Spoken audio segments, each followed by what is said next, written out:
स्मरण मात्रेण जन्म संसार बंधनात् विमुच्यते नमस्तस्ये विष्णवे प्रभु विष्णवे। हर हर महादेव, जय भोलेनाथ। नमस्कार दोस्तों, मैं साधना पांडे मार्गदर्शन पे आपका स्वागत करती हूँ। दोस्तों, आज हम जानेंगे निर्जला एकादशी व्रत की कथा। निर्जला एकादशी की व्रत कथा सुनने से, जैसा कि आपको पता है कि सभी एकादशी यानी कि साल में पड़ने वाली 2400 एकादशी का पुण्य फल हमें प्राप्त हो जाता है। कथा सुनने के और भी विशेष लाभ है, जैसे कि कथा सुनने से आप व्रत के महत्व को पूरी तरह समझ पाते हैं तथा भगवान की विशेष कृपा बरसती है। सत्यनारायण कथा हो गई या फिर भगवान विष्णु के कोई भी व्रत, गुरुवार हो गया, एकादशी हो गई, इनकी कथा परम प्रिय और श्रेष्ठ होती है नारायण की।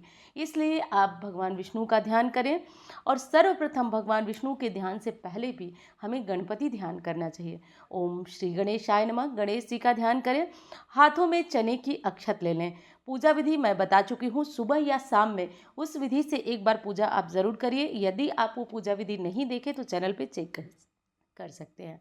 तो चने की दाल का अक्षत ले लीजिए और गणेश जी का और श्री हरि विष्णु का ध्यान करिए। अब चलिए, आज हम कथा सुनते हैं निर्जला एकादशी व्रत की। देखिए, निर्जला एकादशी कहा गया है कि सभी एकादशियों में कठिन है, परंतु यह सर्वश्रेष्ठ है। पद्म पुराण में इस व्रत की महिमा के बारे में बताया गया है। इस व्रत को करने से सभी एकादशियों का संपूर्ण फल मिल जाता है। पांडवों में भीमसेन को इस व्रत के प्रभाव से स्वर्ग लोक की प्राप्ति हुई थी। इस व्रत को रखने वाले निर्जला एकादशी की कथा का संपूर्ण पाठ या तो पढ़ें या श्रवण करें।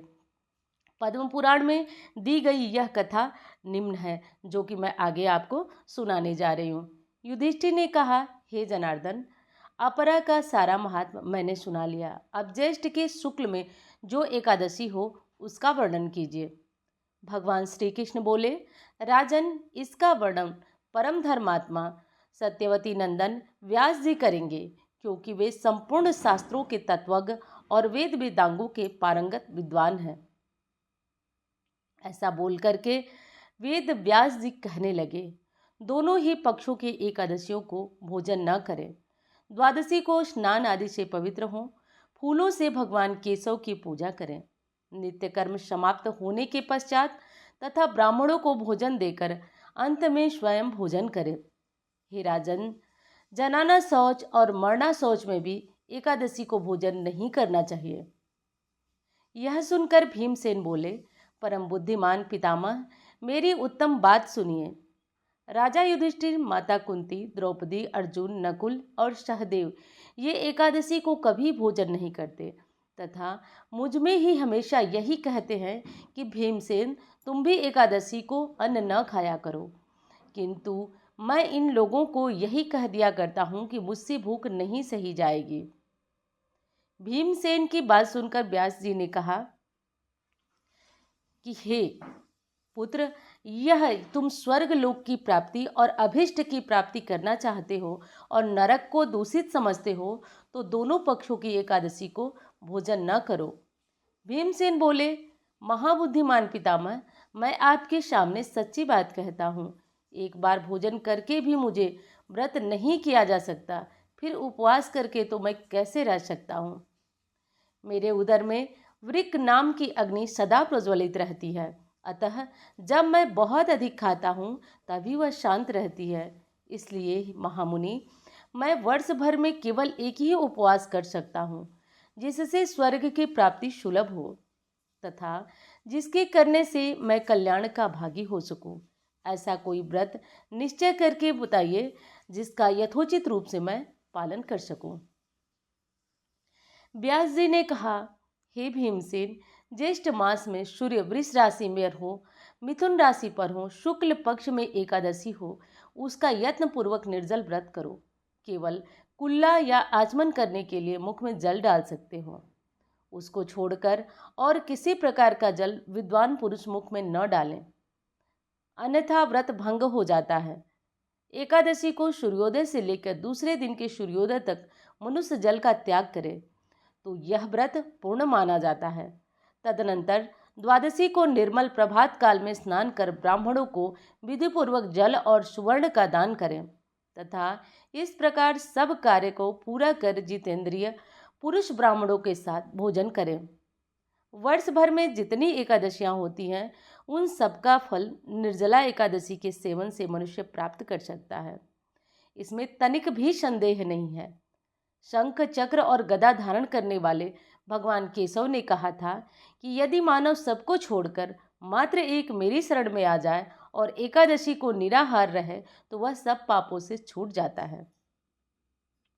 एकादशी व्रत करने वाले पुरुष के पास विशालकाय विकराल आकृति और काले रंग वाले दंड पासधारी भयंकर यमदूत नहीं जाते हैं।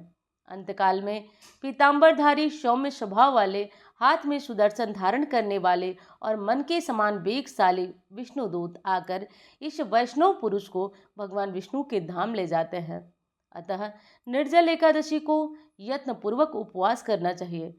तुम भी सब पापों की शांति के लिए यत्न के साथ उपवास और श्री हरि विष्णु का पूजन करो।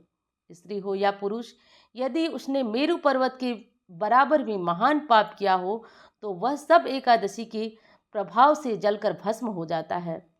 जो मनुष्य उस दिन जल के नियम का पालन करता है वह पुण्य का भागी होता है। उसे हर एक पहर में कोटि कोटि स्वर्ण मुद्रा दान करने के बराबर फल प्राप्त होता है। मनुष्य निर्जल एकादशी के दिन स्नान, दान, जप, होम आदि कुछ भी नहीं कर सकता है। सब वह अक्षय हो जाता है, इसलिए वह छोटा बड़ा पुण्य कर्म करता रहे। यह भगवान श्री कृष्ण का कथन है। निर्जल एकादशी को विधि पूर्वक उत्तम रीति से उपवास करके मानव वैष्णव पद को प्राप्त कर लेता है। जो मनुष्य एकादशी के दिन अन्न खाता है वह पाप का भागी बनता है। वह इस लोक में चांडाल के समान है और मरने पर दुर्गति को प्राप्त करता है। जो ज्येष्ठ के शुक्ल पक्ष में एकादशी को उपवास कर कर दान देंगे वे ब्राह्मण पद को प्राप्त होंगे। जिन्होंने एकादशी को उपवास किया है वे ब्रह्म हत्यारे, शराबी, चोर तथा गुरुद्रोही होने पर भी सब पातकों से मुक्त हो जाते हैं। कुंती नंदन, निर्जला एकादशी के दिन श्रद्धालु स्त्री पुरुषों के लिए जो विशेष दान और कर्तव्य विहित है उसे सुनो। उस दिन जल में शयन करने वाले भगवान विष्णु को पूजन और जलमयी धेनु का दान करना चाहिए अथवा प्रत्यक्ष धेनु या घृतमयी धेनु का दान उचित है। पर्याप्त दक्षिणा और भांति भांति के मिष्ठानों द्वारा यत्न पूर्वक ब्राह्मणों को संतुष्ट करना चाहिए। ऐसा करने से ब्राह्मण स्वयं संतुष्ट होते हैं और उनके संतुष्ट होने पर ही श्री हरि विष्णु मोक्ष देते हैं। जिन्होंने सम, दम और दान में प्रवृत्ति को ही श्री हरि विष्णु को पूजा है, रात्रि में जागरण करते हुए निर्जला एकादशी का व्रत किया है, उन्होंने अपने साथ ही बीती हुई 100 पीढ़ियों को और आने वाली 100 पीढ़ियों को भगवान वासुदेव के परम धाम में पहुंचा दिया है। निर्जला एकादशी के दिन अन्न, वस्त्र, गौ, जल, शय्या, सुंदर आसन, कमंडल तथा छाता दान करने चाहिए। जो श्रेष्ठ एवं सुपात्र ब्राह्मणों को जूता दान करता है वह सोने के विमान पर बैठकर स्वर्ग लोक में प्रतिष्ठित होता है। जो इस एकादशी की महिमा को भक्ति पूर्वक सुनता तथा जो भक्ति पूर्वक उसका वर्णन करता है वह स्वर्ग लोक में जाते हैं। चतुर्दशी युक्त अमावस्या को सूर्य ग्रहण के समान श्राद्ध करके मनुष्य जिल फल को प्राप्त करता है वही इसके श्रवण से भी प्राप्त होता है। पहले दंत धावन करके यह नियम लेना चाहिए कि मैं भगवान केशव की प्रसन्नता के लिए एकादशी को निराहार रहकर आचमन के सिवा दूसरे जल का त्याग करूंगा। द्वादशी को देवेश्वर भगवान विष्णु का पूजन करना चाहिए। गंध, धूप, पुष्प और सुंदर वस्त्र से विधिपूर्वक पूजन करके जल का घड़ा संकल्प करते हुए निम्न मंत्रों का जप करना चाहिए। यदि मंत्र आपको आए तो ओम केशवाय नमः, ओम केशवाय नमः इदम जलम समर्पयामि, इस मंत्र का जप करके आप उस जल का भगवान विष्णु को आचमन कराइए और इस जल को दूसरे को दान करिए।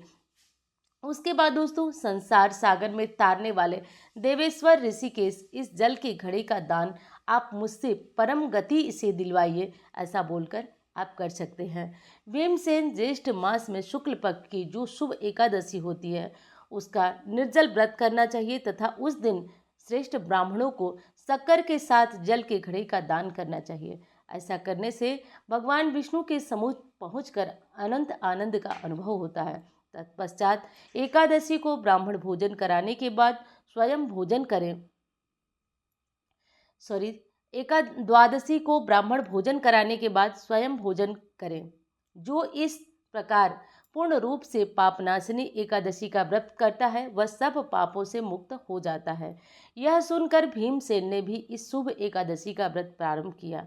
तब से यह लोक में पांडव द्वादशी, पांडव एकादशी के नाम से जाना जाने लगा। तो दोस्तों, भगवान विष्णु की इस कथा का श्रवण करने से भी मनुष्य पापों और तापों से छूट जाता है तथा अनेक प्रकार की समस्याओं से व्यक्ति मुक्त हो जाता है। भगवान विष्णु की कथा सुनने से व्यक्ति के जीवन में आने वाली सभी समस्याएं दूर हो जाती हैं, इसलिए इस कथा का श्रवण जरूर करना चाहिए। भगवान विष्णु की कथा श्रवण करने के बाद उनकी आरती अवश्य करना चाहिए। तो चलिए दोस्तों, अब हम सुन लेते हैं भगवान विष्णु की परम प्रिय आरती। ओम जय जगदीश हरे, स्वामी जय जगदीश हरे, भक्त जनों के संकट क्षण में दूर करे। ओम जय जगदीश हरे, जो ध्यावे फल पावे, दुख बिन से मन का, सुख संपत्ति घर आवे, कष्ट मिटे तन का। ओम जय जगदीश हरे, मात पिता तुम मेरे, शरण गहूँ किसकी, प्रभु शरण गहूँ किसकी, तुम बिनु और न दूजा, प्रभु बिनु और न दूजा, आस करूं जिसकी।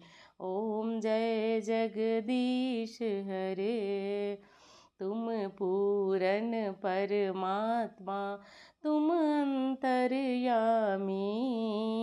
पार ब्रह्म परमेश्वर, पार ब्रह्म परमेश्वर, तुम सबके स्वामी।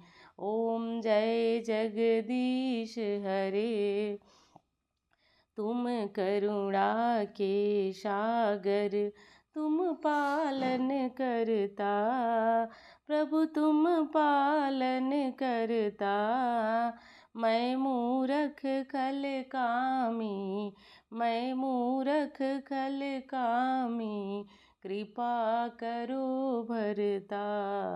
ओम जय जगदीश हरे, तुम हो एक अगोचर, सबके प्राणपति, प्रभु सबके प्राणपति, किस विधि मिलूं दया मैं, तुमको मैं कुमति।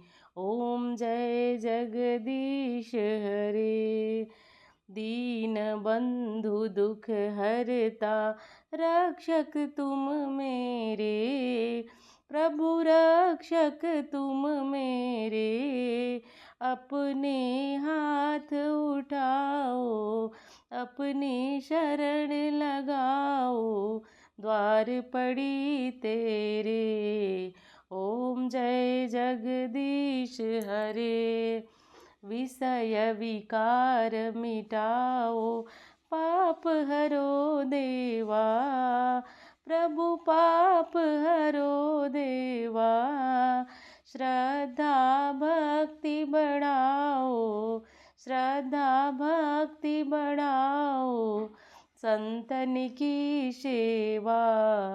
ओम जय जगदीश हरे, तन मन धन संपत्ति सब कुछ है तेरा, प्रभु सब कुछ है तेरा, तेरा तुझको अर्पण क्या लागे मेरा।